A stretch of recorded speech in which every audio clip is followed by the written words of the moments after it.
皆さんこんにちは。写真家の井上弘樹です。井上が住んでいる地域では少しずつ冬の終わりの雰囲気を感じるようになってきました。今回のこのゼミを収録する数日前、ダイヤモンドダストが舞いました。今シーズン最後の機会かと思うと切なくて、いつも以上にキラキラに見えたような気がします。日の出の時刻が日ごとに早くなっていきます。朝の霞と柔らかい光が冬の終わりの頃の感じです。昼間気温が高くなると雪面が溶けて緩くなって、夜になって気温が下がるとその溶けた雪面がカチンコチンになってを繰り返すのがこの季節です。暴風林の手前を歩くキタキツネの足元をよく見てみると、そんなに深く埋まっていません。雪面がしっかりと凍って硬くなっているせいです。この時期は雪原を行く冬のキツネたちの足先までがしっかりと見えるようになるので、最も素敵に見えるような気がしています。丘の畑の雪がどんどん溶けていくのを見ることもできました。気の早い丘では秋巻き小麦の緑の絨毯が見え始めています。ここは美瑛町と上富良野町の境目のあたり、向こうには芦別の山々が久しぶりに見えていました。夕方空が桃色になる頃に見かけたのがこのキタキツネのカップル。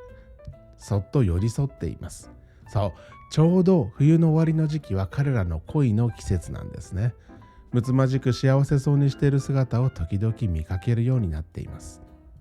冬の終わりどころか春が近いことさえ感じる日が数日続いたかと思っていたのに、朝起きるとまた雪景色。寒の戻りとか三寒四温というやつですよね。緩んでは縛れてを繰り返しながら穏やかな季節へと進もうとしています。こんな井上の1週間でした。さて、今回の写真表現ゼミでは撮影データの管理のお話をしましょ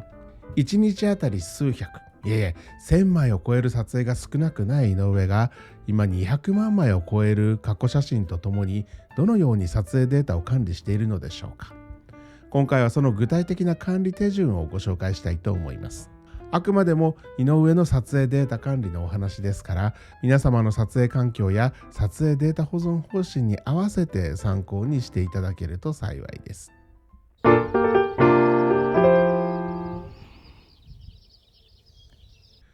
まず井上の撮影について見てみると、1日の撮影枚数はおおむね数百から1000枚ほどでしょうか。飛行機や野生動物を撮影することがあればあっという間に数千枚になってしまいます。これらの撮影データを効率よくセレクトしながらロー現像をしたいものです。井上は Adobe の Lightroom Classic を使って直近の撮影のセレクトやロー現像をしています。また過去に撮影した200万枚を超える写真群も同様に Lightroom Classic で管理をしています。ここにはセレクトやロー現像の記録がしっかりと残っているんですね。そしてこの200万枚に直近の撮影をしていたさまざまなセレクトやロー現像の記録というのを統合させて一元管理をするということをしています。さあ、井上の撮影データ管理方法における要件を確認しましょう。大きく分けて要件は2つあります。要件の1つ目としては Adobe の Lightroom Classic を使ったセレクトやロー現像をしたいということ。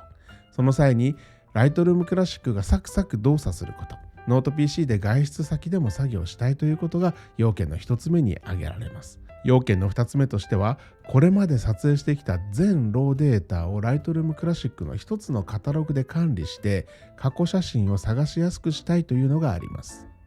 この要件の1つ目の Lightroom Classic を使ったセレクタやロー現像をしたいという点については、高速で取り回しの良い外付けポータブル SSD を使うことで解決します。要件の2つ目にあるこれまで撮影してきた全ローデータを Lightroom Classic の1つのカタログで管理して写真を探しやすくしたいという点、これについてはデータ量が多くなるのですが、全てのローデータを取り扱ういわゆる母なるカタログを作っています。このカタログには頻繁にアクセスすることになるので、母艦として使う PC のアクセス速度の速いドライブの中に入れておくことが重要です。母艦として使用する PC の内蔵ドライブの空き容量が足りないときは、別途高速転送が可能な外付けの大容量ポータブル SSD に入れておくというのも一つの手かもしれません。一方、ローデータは外付けの大容量ハードディスクに入れることになります。この大容量ハードディスクは万が一の障害に備えてハードディスクを複数台インストールしているシステムのうち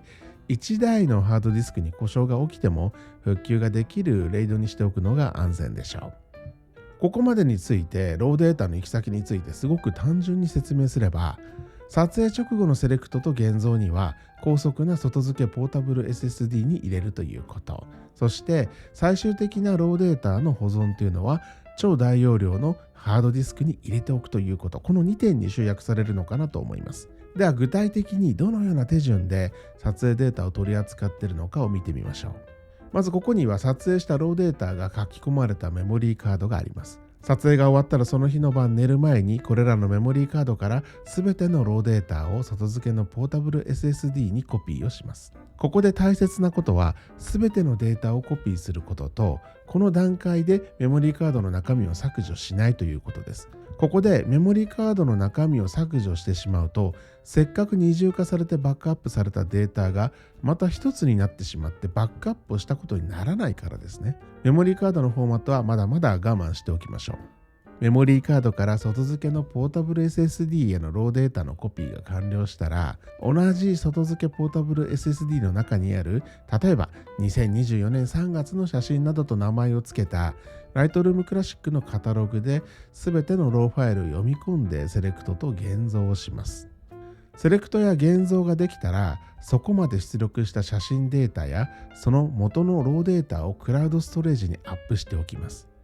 井上はソニーのクリエイターズクラウドやドロップボックスなどをよく使っています。これらをやっておくと、ノート PC を開いてライトルームクラシックを起動できない時でも、オンライン環境さえあればスマートフォンからでさえ大切なカットに簡単にアクセスすることができるようになります。またクラウドストレージというのは個人レベルでは全然できないような規模で世界中に分散されてバックアップされていることでしょうから、データ消失のリスクが激減するというメリットがあると言えるでしょう。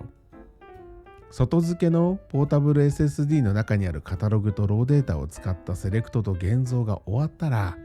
メイン PC、僕は母艦と呼んでるんですが、その中にある母なるカタログへのカタログの統合をすることになります。カタログの統合では、外付けのポータブル SSD の中に入っているローデータをメイン PC、母艦に接続している超大容量の外付けハードディスクにコピーすることになります。ローデータのコピー先になる超大容量のハードディスクは、ハードディスクが18台で構成されています。合計で 200TB 超のストレージになっていて、井上が過去に撮影した200万枚を超えるローデータや映像データのほぼ全てがこの中に格納されています。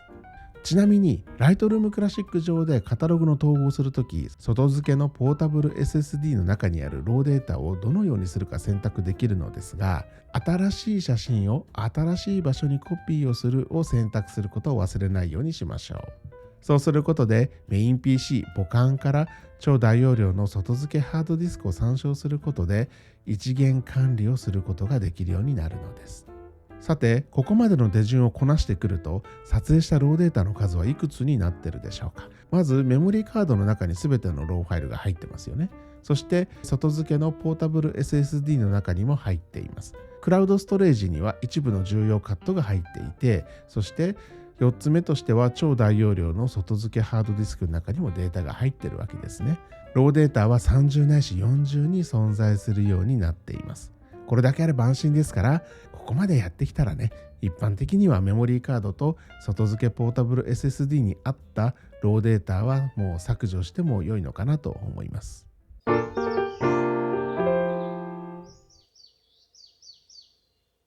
ここまで井上の撮影データの取り扱い手順をお話ししてきたわけですが、今すごく困ってることがあるんです。というのも、最終的に全てのローデータを格納することになっている超大容量の外付けハードディスクに大問題が起きているんです。井上は2015年頃からアメリカの老舗ストレージ企業である泥棒社の製品、泥棒というのを愛用してきました。ちなみにここにあるのはその泥棒の外箱です。書斎で3台の泥棒を運用しているのですが、この収録をしている場所にそこから泥棒を持ってくるというのがちょっとリスクが高いので、参考にこの外箱だけを持ってきていました。この泥棒者が2022年にアメリカの連邦破産法第11条、いわゆるチャプター11の適用を申請して、悪くなっていた経営状況から再起をかけて頑張ろうとしていたんですけども、叶わず破産となってしまいました。そのためにこの泥棒のサポートというのが終了してしまったんですね。そのせいで故障してしまったらもうおしまい。それ以前に PC のアップデートでこの泥棒にアクセスができなくなったりするという恐怖の箱に今なってしまっています。僕はあちこちで泥棒の導入を多くの人に勧めてきたのに、こんなことになってしまって本当に申し訳ない気持ちでいっぱいです。ごめんなさい。そしてこの今200万枚を超えるローデータをどうやって安全なところへ移動させるかは井上にとってとても大きな悩みになってしまっています。今回の写真表現ゼミでは撮影データの管理のお話をしてきました。こんなに面倒なことやりたくないとか、職業としてやってるからでしょうと思われる方もいらっしゃるかもしれません。でも趣味だからこそ、そこにかけると決めた時間やお金はその分だけ全力投入したいという考え方もあるかもしれません。また現実に起こる問題として、データを入れといたストレージの故障というのはいつか必ず発生するものです。事故もあるかもしれません。そこにどう備えるかという検討と実践は大切です。